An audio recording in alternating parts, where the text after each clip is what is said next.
Assalamualaikum warahmatullahi wabarakatuh. Alhamdulillahirabbil alamin. Segala puji bagi Allah Subhanahu wa taala yang telah memberikan kepada kita nikmat iman, nikmat Islam, serta kesempatan untuk berkumpul dalam majelis ilmu ini. Salawat serta salam semoga selalu tercurah limpahkan kepada junjungan kita Nabi Muhammad sallallahu alaihi wasallam, kepada keluarganya, kepada para sahabatnya, dan seluruh pengikutnya hingga akhir zaman. Amin ya rabbal alamin. Hadirin yang dirahmati Allah, pada kesempatan kali ini marilah kita membahas satu hal yang sering dianggap sepele, tetapi sesungguhnya merupakan dosa besar dan termasuk bentuk pengkhianatan terhadap amanah, yaitu pungutan liar atau sering disebut sebagai pungli. Pungli adalah tindakan meminta atau mengambil uang atau barang dari orang lain tanpa hak dan tanpa aturan yang sah. Dalam bahasa lain, pungli bisa juga disebut sebagai rishwah, yaitu suap atau pemerasan. Allah Subhanahu wa taala dengan tegas melarang perbuatan seperti ini.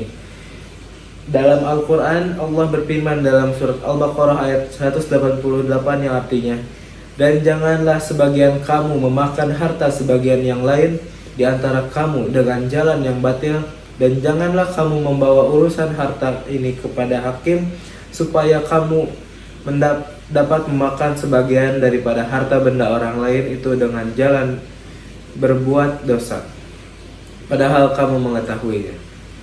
Ayat ini sangat jelas bahwa memakan harta orang lain dengan cara yang tidak benar, termasuk pungli, suap, dan korupsi adalah haram dan dosa besar.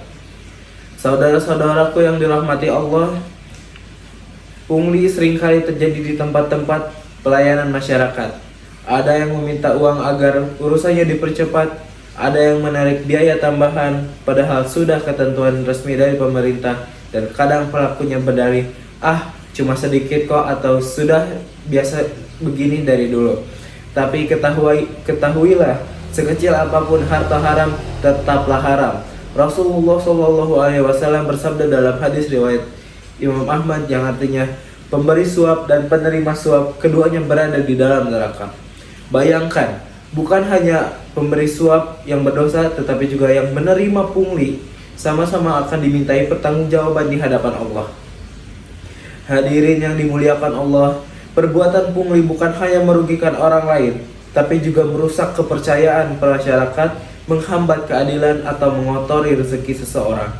Bagaimana mungkin doa kita bisa diterima kalau makanan yang kita makan berasal dari pungli? Rasulullah SAW bersabda, yang artinya setiap daging yang tumbuh dari makanan haram, maka neraka lebih pantas baginya. Hadis riwayat Tirmizi.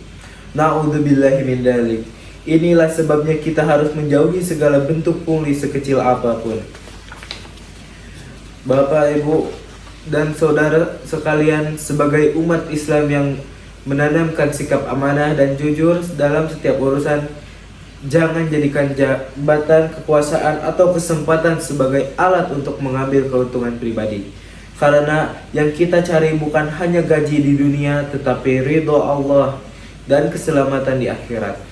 Mari kita renungkan, lebih baik rezeki sedikit tapi halal daripada banyak tapi haram.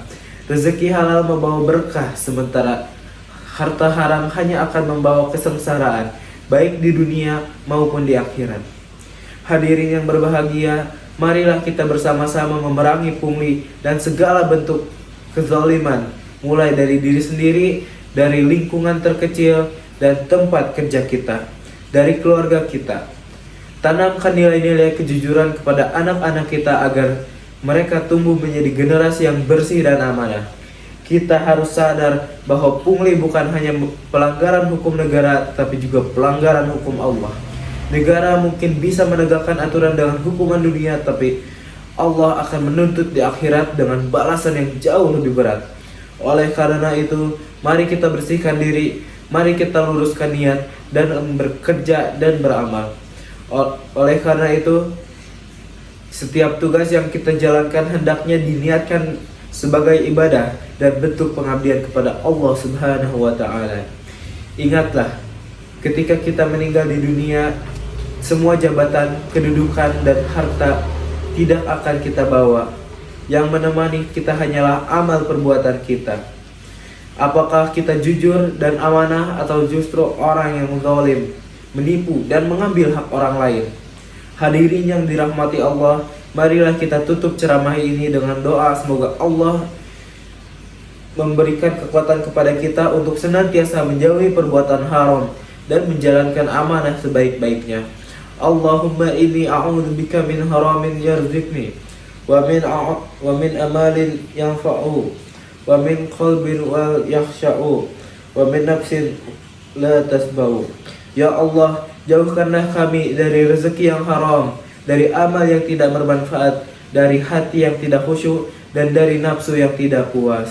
Semoga Allah menjadikan kita termasuk orang-orang yang jujur dalam perkataan, amanah dalam perbuatan, dan bersih dalam mencari rezeki. Semoga bangsa dan negeri kita terbebas dari segala bentuk pungli, suap, dan korupsi, sehingga negeri yang baldatun thayyibatun dan rabbun ghafur, negeri yang makmur dan diberkahi Allah Subhanahu wa taala.